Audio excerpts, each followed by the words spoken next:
নমস্কার প্রিয় দর্শক বন্ধুরা, আমি অরূপ আর আপনারা দেখছেন আমাদের চ্যানেল ফুড টক।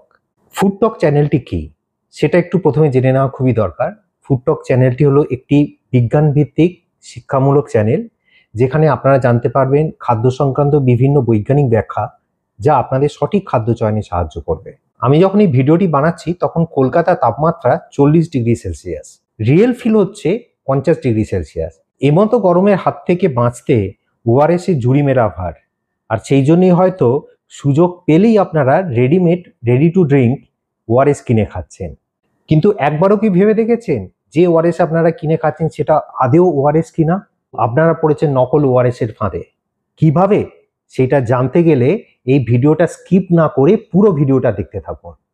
তবে তার আগে একটা গল্প বলি। গল্পটা হলো ওআরএস এর আবিষ্কারের গল্প, এবং এই ওআরএস আবিষ্কারের পিছনে কি করে একজন বাঙালি চিকিৎসকের হাত ছিল সেটাও আজকে আমরা জেনে নেব। সালটা 1971 সাল। তখন আমাদের পশ্চিমবঙ্গের বনগাঁতে এসে হাজির হয়েছে লাখো লাখো বাংলাদেশি শরণার্থী, এবং হঠাৎ করে এই শরণার্থী ক্যাম্পে লেগে গেল এক মড়ক।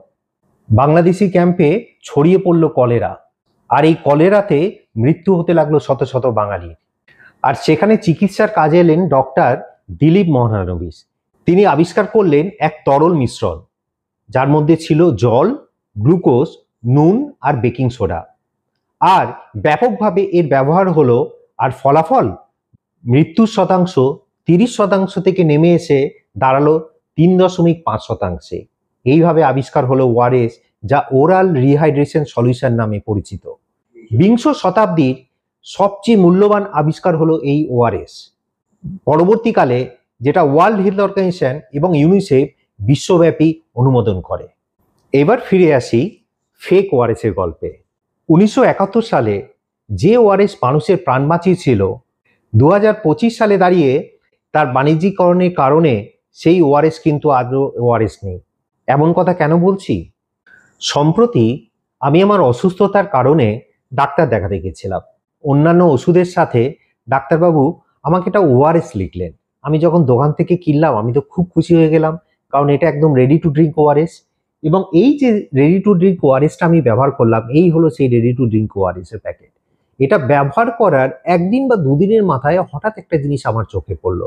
সেটা হচ্ছে এই ওআরএস এর তলায় জল জল করে লেখা আছে, it is not a ORS. এবার আমি পাশাপাশি রেখেছি দুটো ওআরএস। একটা হলো যেটা ফেক ওআরএস, আর একটা হলো যেটা হচ্ছে সঠিক ওআরএস। তো ফেক ওআরএস আর সঠিক ওআরএস এর মধ্যে আপনারা পার্থক্যটা কি করে বুঝবেন?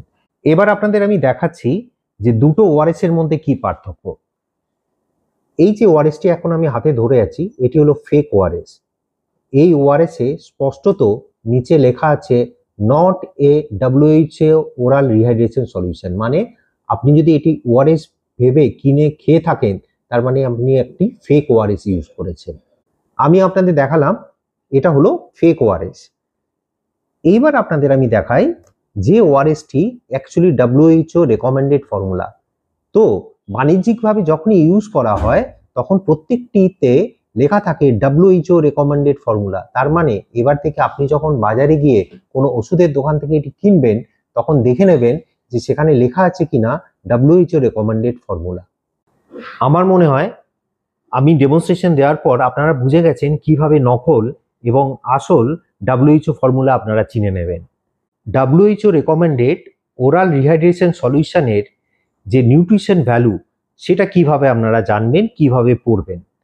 যদি একটু আপনারা স্ক্রিনে দেখেন তাহলে দেখুন 1 লিটার প্রিপেয়ার্ড ওআরএস নিউট্রিশন কম্পোজিশনের মধ্যে থাকবে গ্লুকোজ 13.5 গ্রাম, সোডিয়াম ক্লোরাইড 2.6 গ্রাম, পটাশিয়াম ক্লোরাইড 1.5 গ্রাম এবং ট্রাইসোডিয়াম সাইট্রেট ডিহাইড্রেট 2.9 গ্রাম। যখনই আপনারা কোনো ওআরএস ফর্মুলা কিনছেন অবশ্যই এই কম্পোজিশনটা দেখে তবেই কিনবেন। আসুন এবার আমরা দেখে নিই বাড়িতে কিভাবে WHO রেকমেন্ডেড পাউডার দিয়ে নিজেরাই ওআরএস বানিয়ে নিতে পারবেন। আপনার আর এই ধরনের ওআরএস এর কোনো প্রয়োজন নেই। প্রথমে একটি মেজারিং কাপ নিন। দেখুন আমি একটি মেজারিং কাপ নিয়েছি, যার মধ্যে 200 ml এর পর্যন্ত দাগ দেওয়া আছে। যদি আপনার পাউডারটিতে লেখা থাকে 1 লিটারের সাথে, তাহলে আপনাকে এই রকম 5 কাপ নিতে হবে। আমি যে পাউডারটি নিয়েছি এই পাউডারের মধ্যে আমার 5টি স্যাচেট আছে এবং প্রত্যেকটা স্যাচেটের মধ্যে 4.4 গ্রাম পাউডার দেওয়া আছে। আমি এই পুরো পাউডারটা কাপের মধ্যে সম্পূর্ণ ঢেলে দিলাম। আমার কাছে আছে ফোটানো ঠান্ডা করা জল।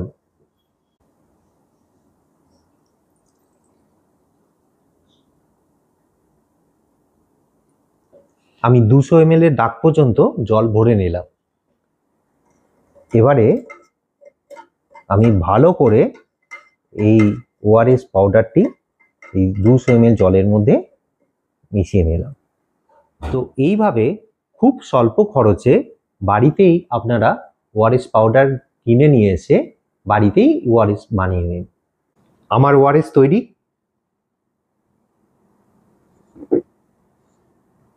সো দর্শক বন্ধুরা, আজকে আমরা কি জানলাম? আজকে আমরা জানলাম যে ওআরএস কে কোথায় কিভাবে আবিষ্কার করেছিলেন। আমরা জানলাম নকল ওআরএস আর আসল ওআরএস এর আপনি কিভাবে পার্থক্য করবেন। আমরা এটাও শিখলাম যে বাড়িতে ওআরএস এর পাউডার কিনে নিয়ে এসে সঠিক পদ্ধতিতে কিভাবে ওআরএস বানাবেন। সম্পূর্ণ ভিডিওটি আপনাদের কেমন লাগলো অবশ্যই কমেন্ট করে জানাবেন, আর তার সাথে ভিডিওটি লাইক করতে এবং শেয়ার করতে ভুলবেন না, এবং সেই সঙ্গে চ্যানেলটি সাবস্ক্রাইব করতে ভুলবেন না। নিজে সাবস্ক্রাইব করুন এবং আপনার বন্ধুদেরও সাবস্ক্রাইব করতে বলুন। ধন্যবাদ, ভালো থাকবেন। দেখা হচ্ছে আরেকটি নূতন এপিসোডে একটা নূতন টপিক নিয়ে। নমস্কার।